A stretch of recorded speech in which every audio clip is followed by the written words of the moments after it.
कुछ दिन पहले मैंने अपनी बेटी की शादी कर दी थी। मेरी बेटी का पति मुझ पर ही आशिक हो गया था। वो हर वक्त मुझे ही देखता रहता था। ऐसा लगता था जैसे वह मेरी बेटी से नहीं बल्कि मुझसे मोहब्बत करता है। यह बात मुझे बहुत परेशान करती थी। मुझे समझ नहीं आ रहा था मैं खुद को इससे कैसे बचाऊं। मैं उसे अपने घर आने जाने से मना भी नहीं कर सकती थी। मेरा दामाद हर रोज़ मेरे घर आ जाया करता था। मेरे दामाद ने मेरे साथ ऐसा संबंध बनाने की कोशिश की कि जिसके बारे में मैंने कभी सोची तक नहीं थी।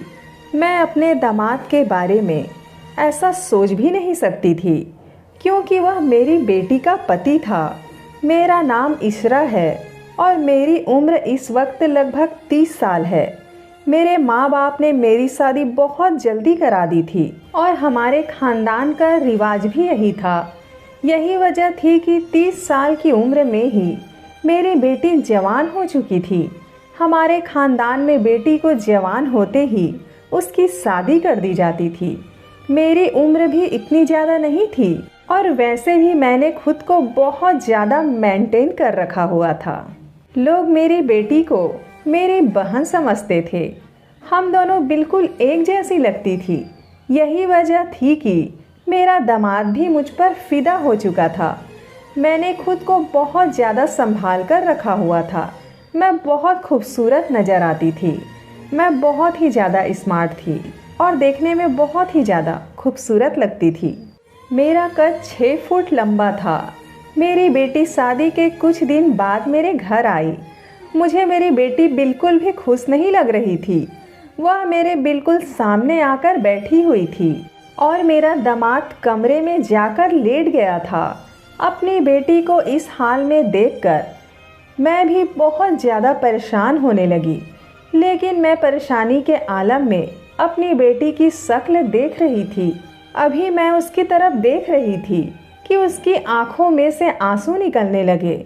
लेकिन ये भी जानती थी कि मेरी बेटी जरा जरा सी बात पर रोने लगती थी। उसका दिल बहुत ज़्यादा छोटा था।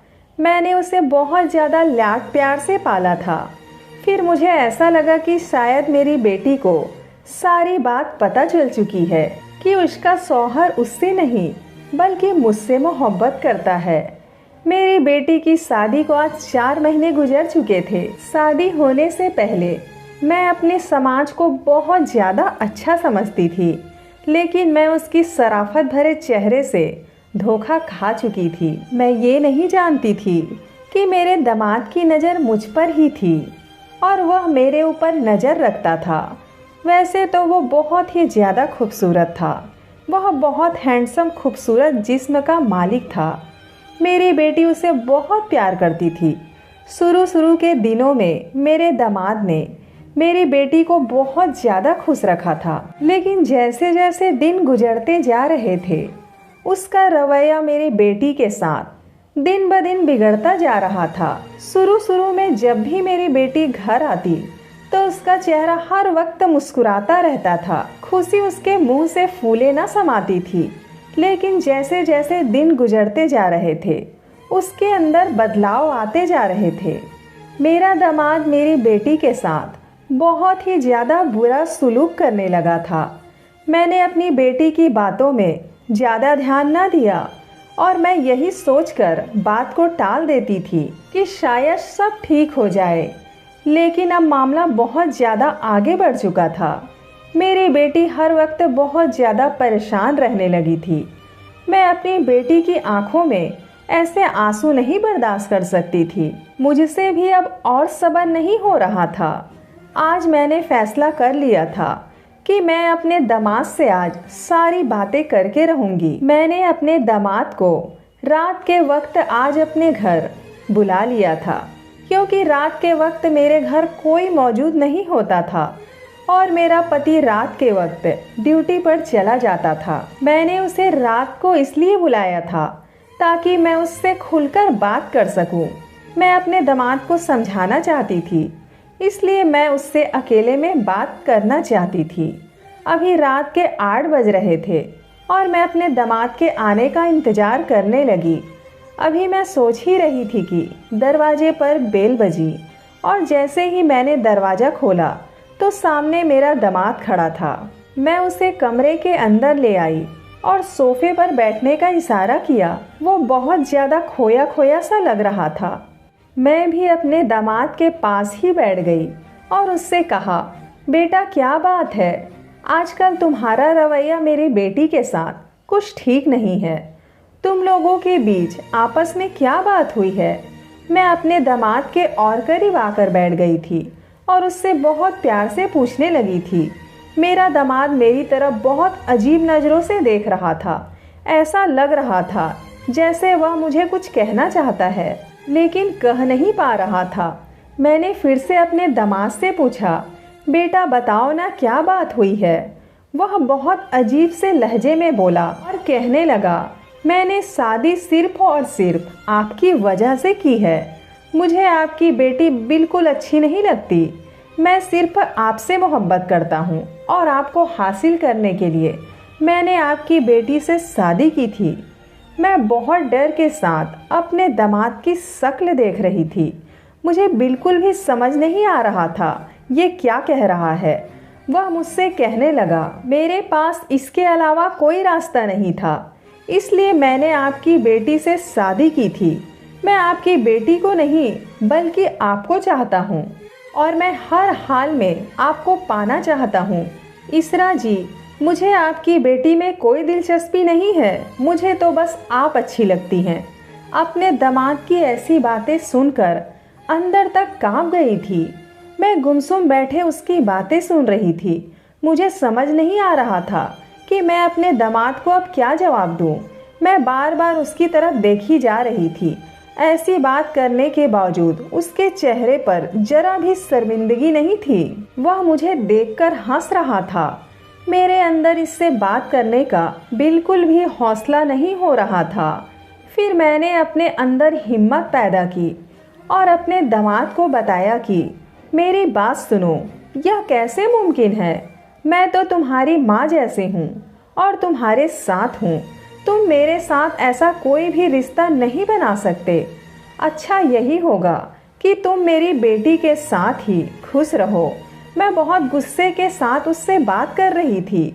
वो मुझसे कहने लगा, आप मेरी माँ जैसी हैं, लेकिन आप एक औरत भी तो हैं और मेरी तलब हर रिश्ते नाते से आज़ाद है। मैं आपको हर हाल में हासिल करना चाहता हूँ। मैंने अब आपको बहुत साफ तरीके से बता दिया है कि मैं आपसे मोहब्बत करता हूँ। यह कहते ही वसीम ने जोर से मेरा हाथ पकड़ लिया और मेरी बाजू खींचकर मुझे अपने करीब उठा लिया। मैं बहुत ज़्यादा घबरा गई थी। मैंने अपने दामाद को कही, बेटा यह तुम क्या कर रहे हो? मैं अपने दामाद के साथ ऐसा रिश्ता नहीं बना सकती थी। मैंने खुद को अपने दामाद से दूर कर लिया था। मुझे अपने पति से भी डर लग रहा था कि अगर वह घर आ गया तो मेरा क्या हाल करेगा। जैसे ही मैं दूर होकर बैठी, मेरा दामाद मुझसे कहने लगा, एक बात मेरी कान खोलकर सुन लीजिए। अगर आपने मेरे साथ ये सब ना किया तो मैं आपकी बेटी के साथ कभी कुछ नहीं करूँगा। उसकी कोई ख्वाहिश पूरा नहीं करूँगा और उसे ऐसे ही रखूँगा। मैं अपनी बेटी को हर हाल में खुश देखना चाहती थी। मैं अपने दामाद की ऐसी बातें सुनते ही मैं उसकी सारी बातें मानने लगी। मैंने अपने दामाद की हर ख्वाहिश को पूरा किया। वो मुझे बिस्तर लेकर सोता, मैं उसकी हर ख्वाहिश को पूरा करती थी। अब उसको मेरे जिस्म का जायका मिल चुका था। वो मेरे साथ रोज बिस्तर पर सुहागरात मनाता जैसे वो मेरा पति हो और मैं मना भी नहीं कर सकती थी क्योंकि मैं मजबूर थी। वो रात रात मेरे जिस्म को निचोड़कर रख देता और ये दर्द मेरी चीखें निकाल देता। वो मुझे रोज रात को तंग करता जिससे मैं दिन ब दिन कमज़ोर होती जा रही थी क्योंकि हर चीज़ की एक लिमिट होती है। आखिर मेरे बेटी से शादी की आड़ में मेरे जिस्म को निचोड़कर रख देता और बेटी ऐसे ही आंसू बहाती रही। आखिर ये मैं कब तक बर्दाश्त करती। एक दिन मेरा पति उसे मेरे बिस्तर पर रंगे हाथ पकड़ लिया जिस वक्त वो मेरे साथ संबंध बना रहा था। ये नज़ारा देखकर मेरे पति की जैसे जिस्म से जान निकल गई। मेरे पति ने मुझे गुस्से से बहुत मारा पीटा और उसे भी, और मोहल्ले वाले को बुलाकर सबके सामने मुझे तलाक दे दिया और उसे पुलिस के हवाले कर दिया। मेरी बेटी की मेरे पति ने दूसरी शादी कर दी, लेकिन अब वो कहाँ है मुझे कुछ भी नहीं पता। वो एक हैवान था जिसने मेरी मासूमियत का फ़ायदा उठाकर मुझे इस दुनिया में जीते जी मार डाला। मैं इन बातों को सोचकर आज भी खूब रोती हूँ। मैं हर रोज़ ऊपर वाले से दुआ करती हूँ ऐसा दामाद कभी किसी को भी ना मिले। सो दोस्तों, ये थी हमारी आज की कहानी।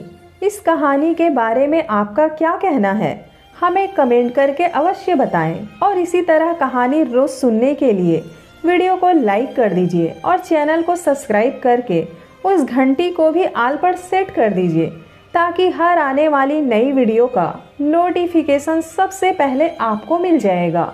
धन्यवाद।